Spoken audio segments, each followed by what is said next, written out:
উড়নি পড়েছে ভুঁয়ে, ঘাম চুয়াইছে মুয়ে, উড়নি পড়েছে ভুঁয়ে, ঘাম চুয়াইছে মুয়ে। চাঁদ মুখ করে ঝলমল রে, চাঁদ মুখ করে ঝলমল। আয় প্রবল মাল হে মুকুটি শোভে ভালো, আয় প্রবল মাল হে মুকুটি শোভে ভালো। দুটি আঁখি করে ছলছল রে, দুটি আঁখি করে ছলছল রে। যে যে বিষয়ে ভালোবাসে রাস্তায় বেরোলে সেই বিষয় নিয়ে আলোচনা হয়। আপনারা কীর্তন ভালোবাসেন, তাই যখন কীর্তন শুনতে আসছেন দেখবেন কীর্তনেরই আলোচনা হয়েছে। এই অমুক গ্রামে অমুক কীর্তন নিয়ে এসেছিল, এই অমুক গ্রামে অমুক পালা হয়েছিল, সবসময় আলোচনা। তো রাধারানী তো গোবিন্দকে ভালোবাসেন, তাই পথে বেরিয়ে গোবিন্দ সম্পর্কেই আলোচনা করছেন। পথে যেতে কহে কথা কানু পর সঙ্গ, পথে যেতে কহে কথা কানু পর সঙ্গ। অঙ্গ ধর ধর পুলকিত অঙ্গ, রসে অঙ্গ ধর ধর পুলকিত অঙ্গ। হঠাৎ রাস্তার মাঝে এসে কি দেখলেন? মথুরার পথে যেতে আর পথে নাই, মথুরায় ভিড়ে যেতে আর পথে নাই। পাতিয়া মঙ্গল ঘট বসেছে কানাই। রাস্তার মাঝখানে একটা বিরাট বড় কলসি, মানে জ্বালা। সে আগেকার দিনে ঘরে সেই চাল রাখার জন্য, জল রাখার জন্য বড় বড় জ্বালা হতো না, বিরাট এক জ্বালা রাস্তার মাঝখানে রেখেছে। আর ওই কলসিটার গায়ে লিখে রেখেছে দান ঘট, সিঁদুর দিয়ে লিখে রেখেছে দান ঘট। মানে যারা যারা এই পথে যাবে তাদের কাছ থেকে কর আদায় করে টাকা পয়সা সোনা দানা যা পাওয়া যাবে এই কলসির মধ্যে জমা করা হবে, আর সেটা মাথায় করে নিয়ে গিয়ে কংস রাজার দরবারে জমা দেওয়া হবে। ললিতা বিশাখা রাধারানীকে বলছেন, জীবনে তো দেখিনি রাস্তার মাঝে এরকম ভাবে কর আদায় করা। এই কৃষ্ণচন্দ্র কবে থেকে আবার এই ঢং শুরু করলো? এ কি ব্যাপার?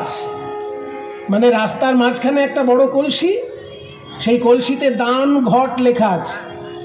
আর ওই কলসিটার এক পাশে কৃষ্ণ লাঠি নিয়ে দাঁড়িয়েছেন, অন্য পাশে সুবল সখা লাঠি নিয়ে দাঁড়িয়েছে। বলছে, আমাকে কর না দিলে এই পথে কাউকে যেতে দেব না। বলো বলো তোমরা ওই না বেশে কোথায় বা যাও। একটা দুর্লভ গান গাইছে। কীর্তন জগতে অনেক দুর্লভ কীর্তন আছে বাবা। এখন যে গানটি গাইছি না, এই গানটা খুব দুর্লভ তালের একটি গান। এই গানে যে তালটি হবে সেই তালটির নাম হচ্ছে ইন্দ্রভাস। এইসব তাল আপনি শাস্ত্রীয় সঙ্গীতেও পাবেন না, আধুনিক গানে তো পাবেনই না। শাস্ত্রীয় সঙ্গীতেও পাওয়া যায় না, এত দুর্লভ তাল এইগুলো। কীর্তনে এখনো বেঁচে আছে। 26 মাত্রার তাল ইন্দ্রভাস তাল, মধ্য লয়ের 4-4 2-4 2-4 2-4। মানে প্রথমে দুবার 4, দুটো 4-এর বিভাগ, তারপরে 3 বার 2-4 2-4 2-4। 26 মাত্রার তাল ইন্দ্রভাস তাল। বলো বলো তোমরা ওই না বেশে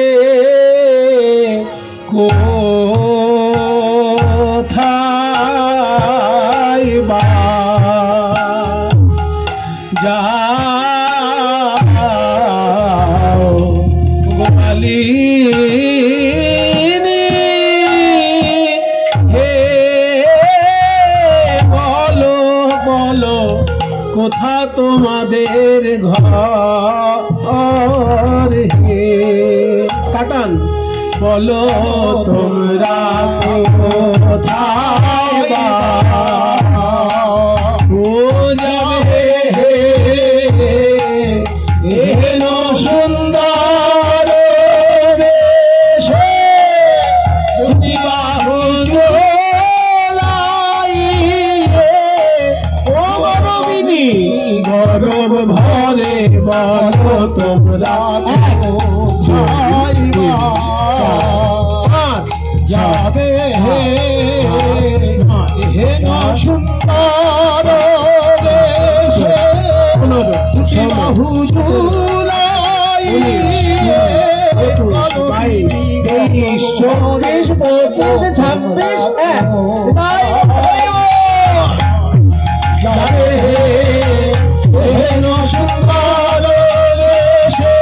দুটি বাহু গরবিনী গরম ভরে ওই না বেশে কোথায়। এটা দুর্লভ তাল, একটি 26 মাত্রার তাল, ইন্দ্রভাস তাল। এবং এই গানটার মধ্যে, এই লীলাটার মধ্যেই আছে, অন্য লীলায় এই তাল গাওয়া হয় না। এবং আপনারা শুনলে অবাক হবেন, এই লীলাটি এমন একটি লীলা যে চৈতন্যদেবের যুগেও গাওয়া হতো। ইতিহাসে রয়েছে চৈতন্যদেবের যুগে এই লীলা গেয়েছিলেন বাসুদেব ঘোষ, মাধব ঘোষ। কোথায় গিয়েছিলেন? বাসুদেব ঘোষরা 3 ভাই, মাধব ঘোষ, বাসুদেব ঘোষ আর গোবিন্দ ঘোষ। এই 3 ভাই মিলে এই কীর্তন গেয়েছিলেন। কোথায় কোথায় গিয়েছিলেন তারও প্রমাণ আছে। জায়গাটি হচ্ছে কলকাতায় দক্ষিণেশ্বরের উত্তর দিকে। দক্ষিণেশ্বর থেকে দক্ষিণ দিকটা বরাহনগর, আর দক্ষিণেশ্বর থেকে উত্তর দিকটাকে বলে আড়িয়াদহ। ওই এড়েদাতে দাস গদাধরের শ্রীপাঠ আছে। ওই দাস গদাধরের শ্রীপাঠে তার সেবিত গোপাল এখনো ওখানে বিরাজ করছে। যখন আপনারা দক্ষিণেশ্বরে যাবেন রামকৃষ্ণদেবের ঘরে প্রণাম করতে, ওই সময় একবার ঘুরে আসবেন। লোককে জিজ্ঞেস করবেন আড়িয়াদহ সরকারি হাসপাতালটা কোথায়। সবাই তো আর জানবে না দাস গদাধরের মন্দির কোথায়। আড়িয়াদহ সরকারি হাসপাতাল, ওই হাসপাতালের ঠিক পেছন দিকটায় গঙ্গার ধারে মন্দির, দাস গদাধরের সেবিত গোপাল। ওইখানে গোবিন্দ ঘোষ, মাধব ঘোষ এবং বাসুদেব ঘোষ 3 ভাই মিলে কীর্তন গিয়েছিলেন দান লীলা। এবং সেখানে নৃত্য করেছিলেন কে জানেন? স্বয়ং নিতাই চাঁদ। সেই দান লীলা কীর্তনে নিত্যানন্দ প্রভু নৃত্য করেছিলেন বৃন্দাবনের রাখাল বেশে। এবং নাচের সময় তার হাতে একটা লাঠি ছিল, লাঠিটা ছিল মাধবীলতার ডাল। আর মাধবীলতার ডাল নিয়ে উনি নৃত্য করেছিলেন, আর সেই ডালটা পুঁতে দিয়েছিলেন নাচের শেষে। পরবর্তীকালে সেই মাধবীলতার ডাল থেকে একটি গাছ হয়েছিল, সেই মাধবীলতার গাছ এখনো ওখানে আছে। এসবগুলো দেখতে হয়, এইসব জায়গা প্রণাম করতে হয়, কারণ স্বয়ং নিত্যানন্দ প্রভু ওইখানে নৃত্য করেছেন মাধবীলতার ডাল নিয়ে আড়িয়াদহে। এগুলো আমাদের ইতিহাস। এই দান লীলার সেই যুগের কীর্তন, এগুলো এত প্রাচীন সম্পদ। তাই বলছে ওই না বেশে কোথা যাও গোয়ালিনী, কোথা তোমাদের ঘর, কিসের পশরা দাসীর মাথার উপর।